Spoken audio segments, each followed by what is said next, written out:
The first thing that you're going to need to start off with is some brushes, and I try to think minimalistically. So the basics that I think you will need for this look are, number one, some kind of foundation brush. I know this is dirty, I just used it this morning, but it can be flat. This is actually rounded and kind of tapered a little bit, so you can kind of get underneath the eyes. This is a Sonia Kashuk brush, one of the foundation brushes. So one of these brushes, of course, if you want to, you can just apply with your hands. If you're doing this on yourself, if you're doing it on client, make sure you use some kind of brushes or a sponge. Then I also suggest using a flat top, some kind of a kabuki brush or just a long brush like this for foundation. You can use a kabuki or any type of blush brush like this. And then you can also use one of these if you want to, if you're going to do any highlighting along the cheekbones. Last three brushes were in a set, but you can find these anywhere. I know e.l.f. sells a bit bigger brush like this for about $3 on their studio line. They have one that's a little bit not quite as dense as this on their studio line, $3.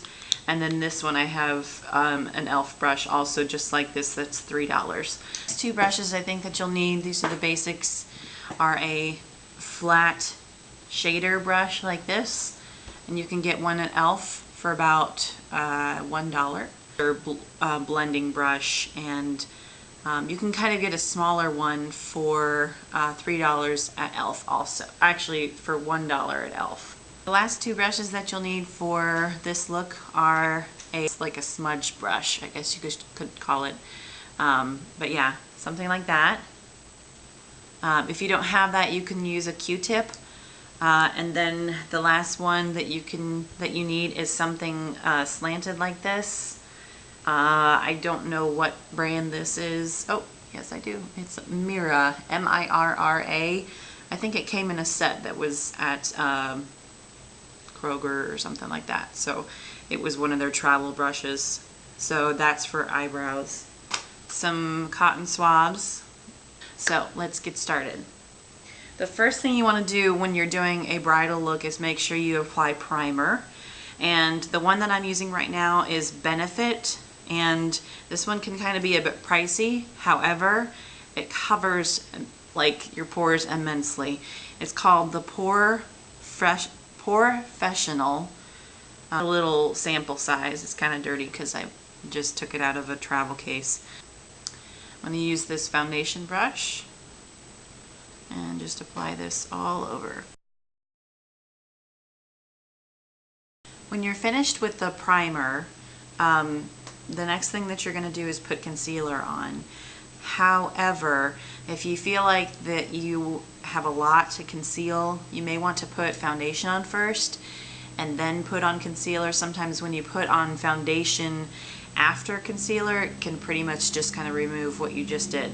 So what I'm going to do is I'm going to go ahead and just put foundation on, then put concealer on some spots. What I do is take Revlon Color Stay. This is number 320 in True Beige.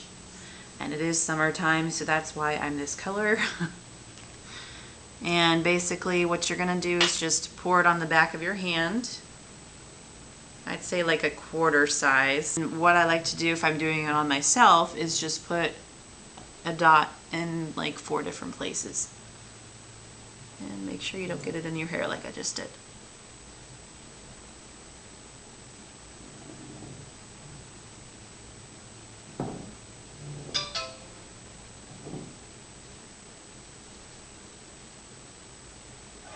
And just blend it in with your blending brush or your foundation brush. Make sure you blend it into the hairline, because that's a pretty obvious thing if you did not. You don't want it to be like they have a weird line around their face. Always make sure that you apply foundation in a downward stroke or circular motions.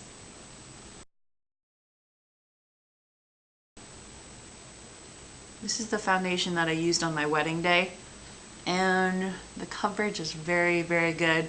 I used 2 layers because it is buildable.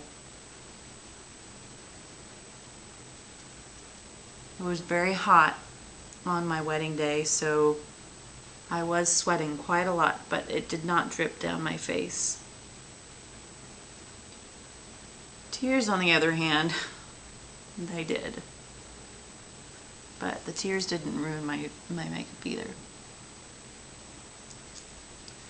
When you're doing your makeup, make sure you go on your ear, because that is a dead giveaway that you've got foundation on. If you've got a different colored foundation than your ear, that's like, hello.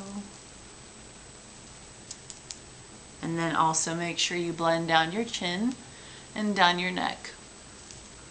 Really take your time with foundation, because it is like the canvas. If there's any spots that you missed or any kind of splotchiness, that's a big no-no. Another thing I did not mention is you want to make sure you apply moisturizer before you put your foundation and before you put your primer and your foundation on, especially if it's during the winter months. People tend to get drier skin during the winter months. The next step is taking some type of a concealer. For this look, I am using CoverGirl, and this is Fair 705, and it's their stick formulas. Normally I try to use something like MAC or Bobbi Brown, but I don't have any right now. And you can basically just warm it up with your finger. Ask your client if they're okay with you doing this. If not, obviously you're going to need to use some type of concealer brush. And I just start going underneath my eyes. You want to use a patting motion. Notice that I'm using my fourth finger. It's the weakest finger in your hand. So this eye area is very tender, so you don't want to pull and tug at it. And once you've got that kind of right underneath your eye, you're going to take it and bring it down the side of the nose. And then take it up kind of as a triangle, meeting the end of where you did it over here on the side of your eye. This creates kind of a Kim Kardashian look. So once you've done that side, do the other side. Once you're done with that, you can go back in and kind of blend it in with your blush or your foundation brush. A rule of thumb is you want to make sure that your concealer is just a shade lighter than your actual foundation color. The reason for this is you don't want, if you've got bags underneath your eyes, you don't want the color to just be on top of it. You want to kind of counteract it with something a little bit lighter. And whatever, the opposite of blue is actually yellow. So if you've got like blue undertones, you want to go with yellow. If you've got kind of dark circles, darker, you want to go with like a salmon. The next thing I'm going to do is I'm going to take this is an e.l.f. professional concealer brush, and this was $1 at Target. It's really awesome. I love using it for like this, you know, the smaller places. So just take the concealer and you want to use a patting motion for any redness that you've got.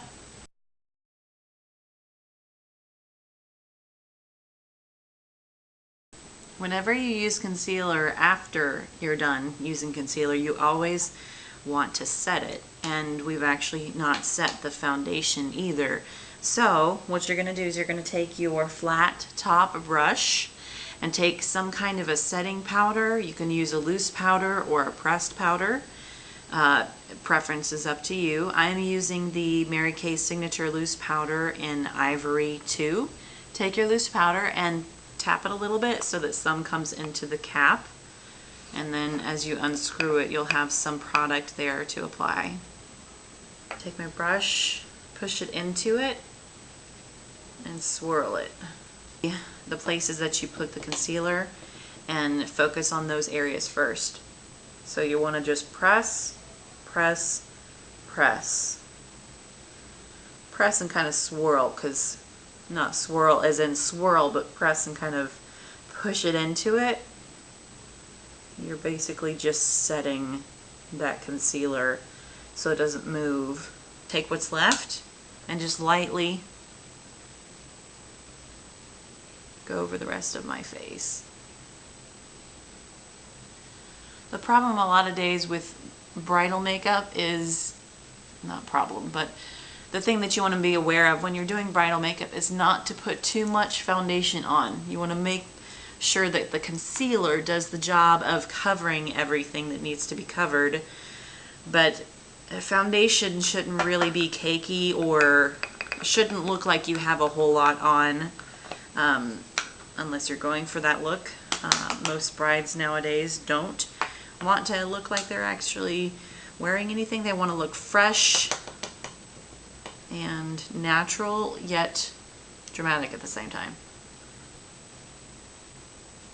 Make sure you do go over your eyes, your eyelids, especially if you have oily eyelids. You want to make sure that part is, that the powder is there to kind of soak up those oils, because the worst thing you can do is have a great eye makeup look and it's ruined because of the oils, the natural oils in your skin. So after we've done the powder foundation, the next step is contouring.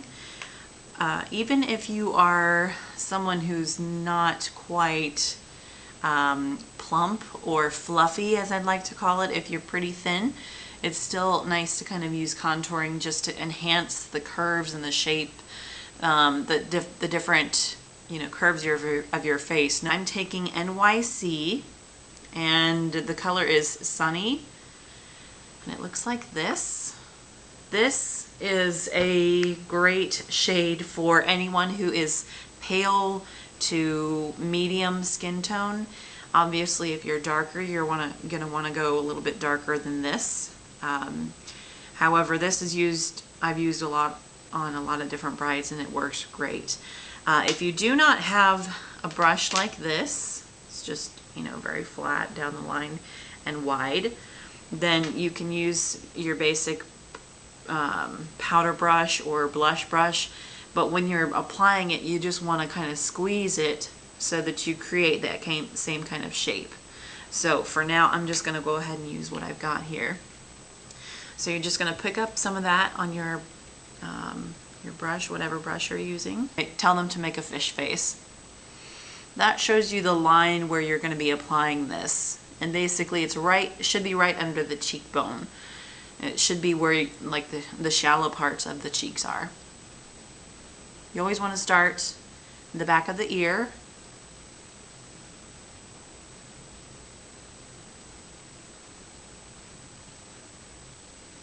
Now obviously when you're done, you don't want that weird line like that, but let me finish and I'll show you what you do to blend it out. Also, you want to go right above the temples and kind of blend that into the outer part of your face.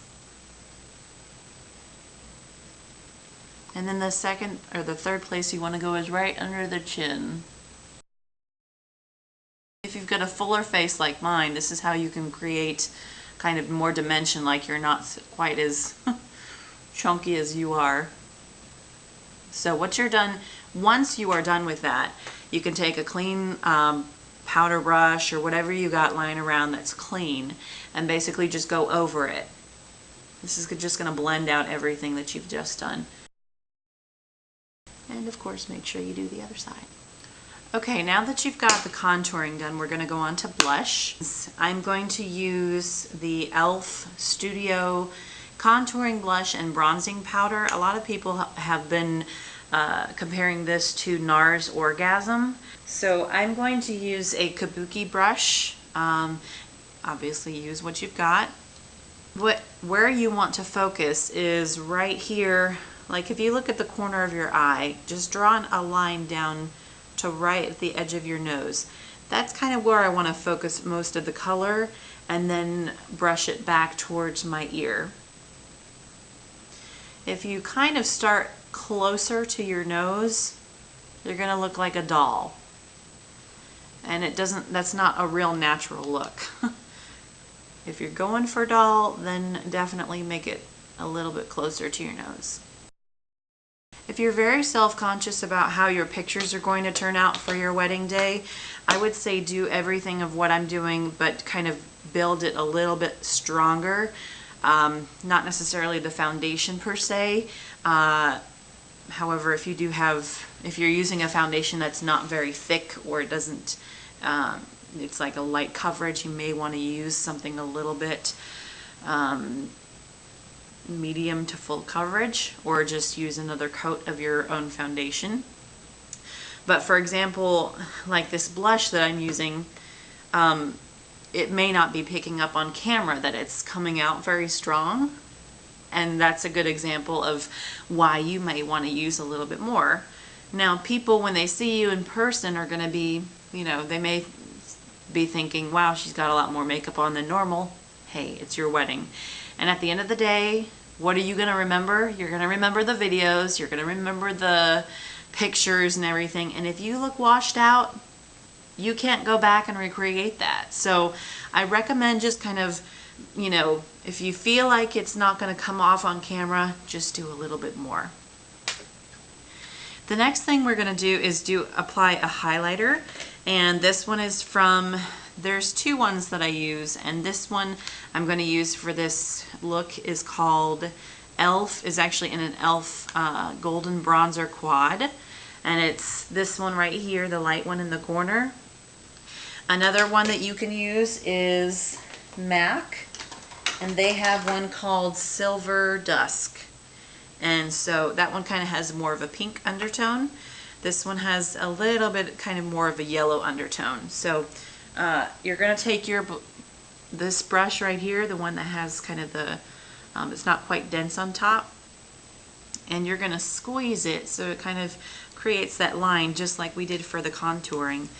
And then just dip your brush into that light color, and then you're going to cheekbone. This just kind of catches the light, especially if you're getting flash photography. You probably should be able to see that. I might have applied too much. So we're done with our face pretty much. We're going to go on to eyes. And for this step, the first thing that you want to make sure you do for any eye makeup look that you do, even if it's not bridal, is apply some kind of a primer. The one I'm using today is Too Faced Shadow Insurance. Basically, the purpose of the primer is to make your shadows last longer, as well as increase the intensity of the colors of what you're applying. I'm taking just a little bit and dotting each eye. You want to apply this to your whole eyelid, as well as to underneath. Once you are done applying the eyeshadow primer, we're going to take our basic color, which is going to be gold, and this is in a quad that I have. It's a L'Oreal quad, and the color is 306 Forest Light, and it's right here in the right hand corner up here. Okay, so basically what you're going to do, since you just applied the eyeshadow primer, it's still kind of wet. So what you want to do is basically apply this right after you applied that. You're going to use patting motions, and you're basically going to, like if you had your eye open all the way, the shape of your eye is where you want to apply that shadow. And you don't want to go any higher than that socket line right there. So you're basically applying like a half circle.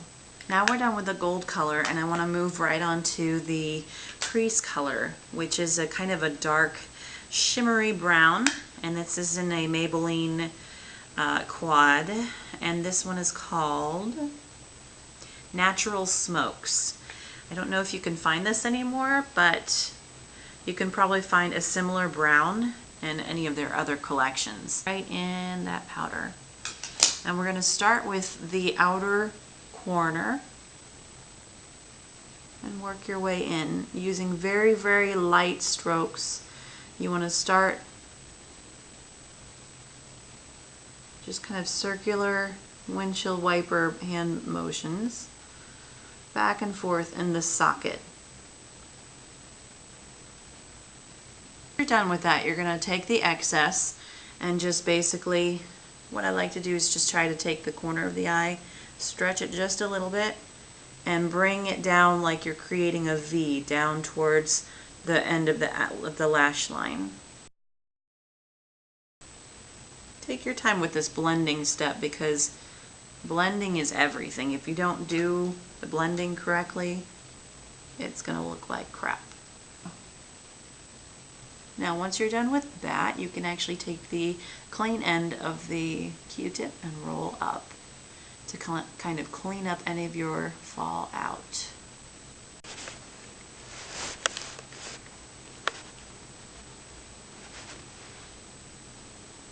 Okay, once you're going to use that same color to go underneath the eyes and use the smudger brush. So basically just dip that color into that same brown and you're going to make them look up and just start from the outer corner and work your way about 2/3 of the way in. And take that same gold that you used before on the top lid and then just start from where you left off and go all the way in.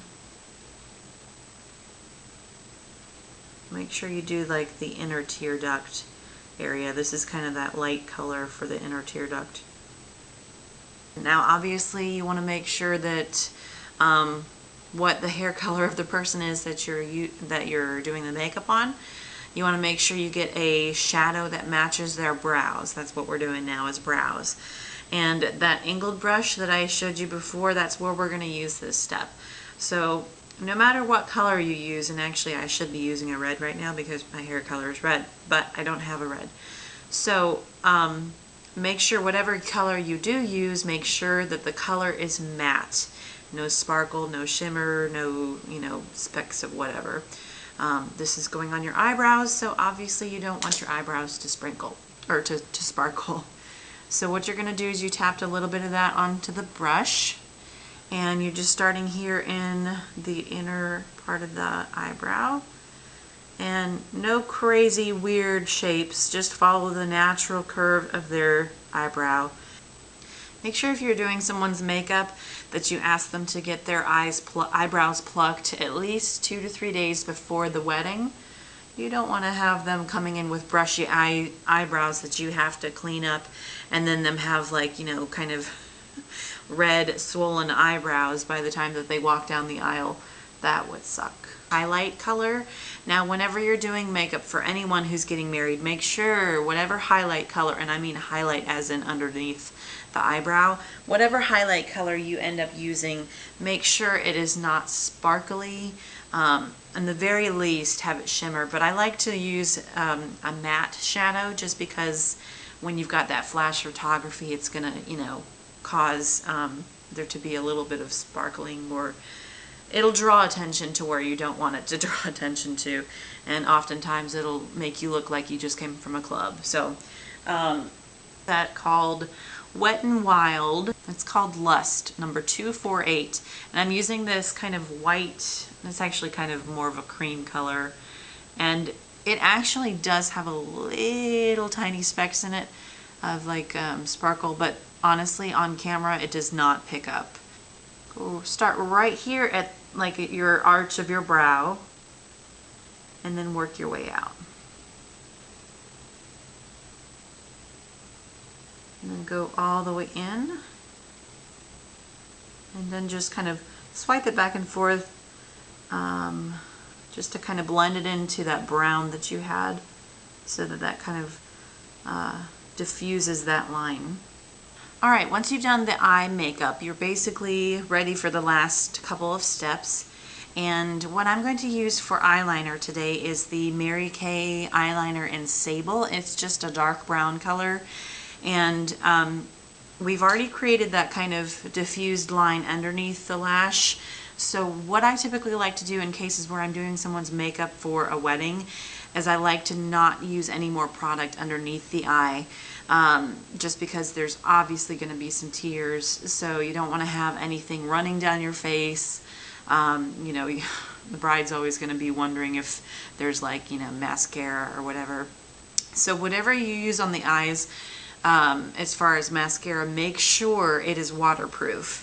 And what I recommend doing for waterproof mascara is open the product at least 3 to 4 days before you actually have the wedding. Use it, you know, maybe even a week, because the reason why you want to do that is because most mascaras are really liquidy when they are first opened, and their prime, what I like to call their prime use, is really like a week after being used.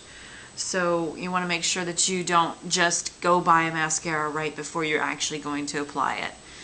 Okay, so we're going to use this eyeliner in Sable, and basically what I recommend for any kind of smoky eye is use the waterline, use the actual product on the waterline.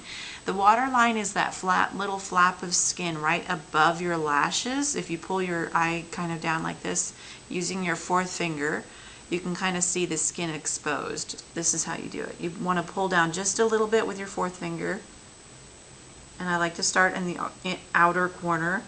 You want to make sure that when you're talking to the bride, if they've never had this done, just tell them it kind of tickles a little bit, and that it doesn't hurt, but it does tickle. So you want to make sure that the line goes all the way into the inner tear duct. And I find that with these Mary Kay pencils, they don't quite go on so thickly, so I like to kind of go through with a second coat. I actually like to point up, because what it's doing is it's not only getting the product on the waterline, but it's also kind of getting them in between the lashes as you're going. And that's really what creates the smoky eye. If you've got someone who doesn't fidget at all and who can do this, what I recommend is kind of letting the pencil come out a little bit longer. And what you're going to do is you're actually going to ask them to, once you've got the pencil right here in the corner, ask them to close their lash or close their eye. And what you could do is just go along the waterline. And what this actually does is it actually gets the waterline on top. And then what you're going to do is you're going to take the same liner, and you're just going to start out here in the outer corner of your top lash, and give it a basic, nice, lined line. Go all the way to the inner corner. Is you're going to take it out. You see how we've created a line from the outer corner to kind of the edge of the eyebrow? You want to basically just create a little bit of a flick up. And this is going to be a wing. What I've done is that top line that I did with the wing, what I did was I went along and I just kind of smudged it in and smudged the whole line. That basically just kind of gives it a smoky effect instead of having it just be a blunt line. So what you're going to do is you're going to just start in the outer corner, kind of sweep your way in to kind of diffuse that line, and then you're going to go through the whole rest of the line and do the same thing. Mascara, like I said before, you want to make sure that you are getting a waterproof mascara. I typically always let my brides do their own mascara. Most women at that age have already put on mascara at some point in their life. If they have not, you want to instruct them to just look straight ahead and kind of down, and that way you can get underneath their lashes and then do their lashes. You also want to make sure that you do from underneath up and from top down. So I will demonstrate.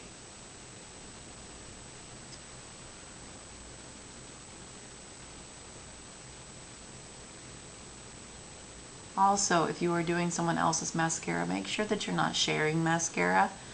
You either get some mascara wands that you can get at Sally Beauty Supply, or get a fresh, make sure that they're using their own mascara.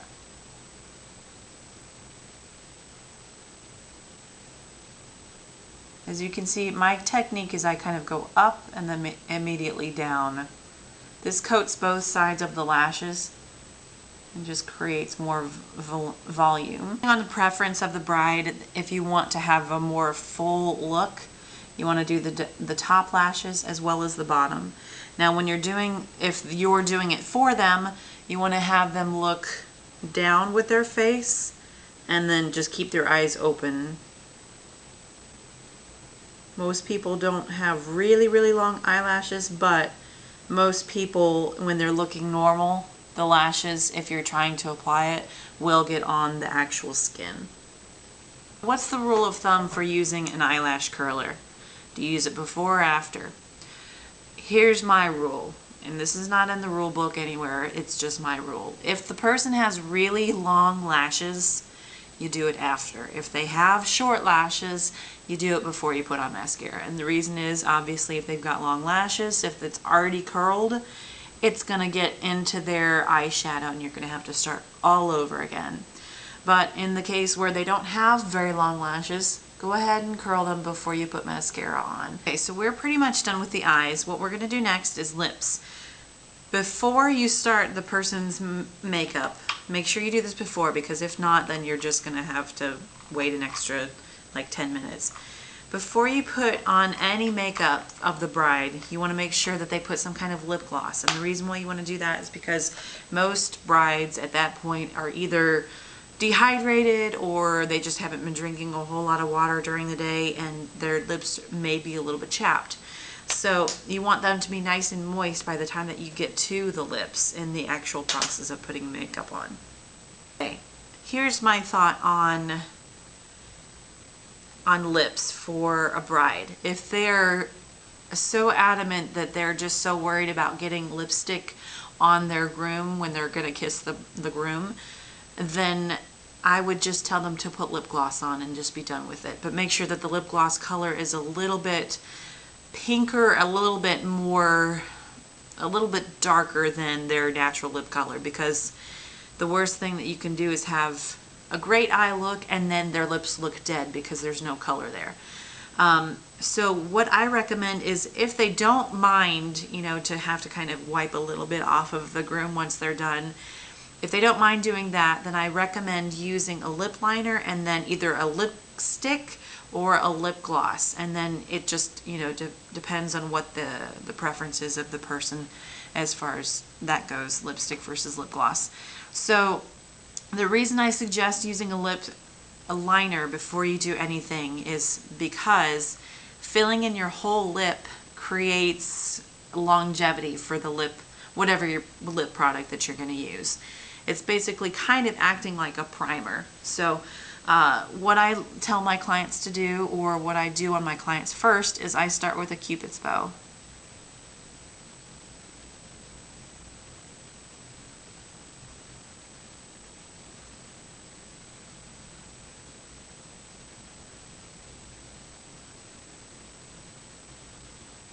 Just follow the natural shape of the person's lips. Don't draw outside the lines. The lip color that I'm using is neutral, and this is a Mary Kay lip liner.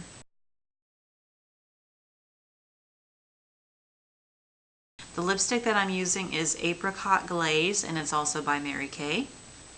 When you're putting this on your client, make sure you're using a lip brush.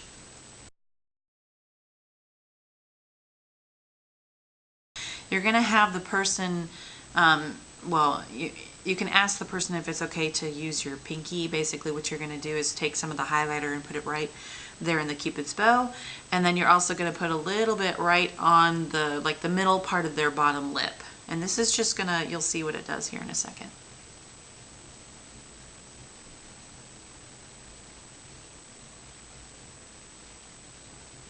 And you see it just kind of, it catches the light, so it kind of draws attention to that. Now I'm going to use the same pinky, and you basically want to tap it along the lower lip and ask them to blend it in.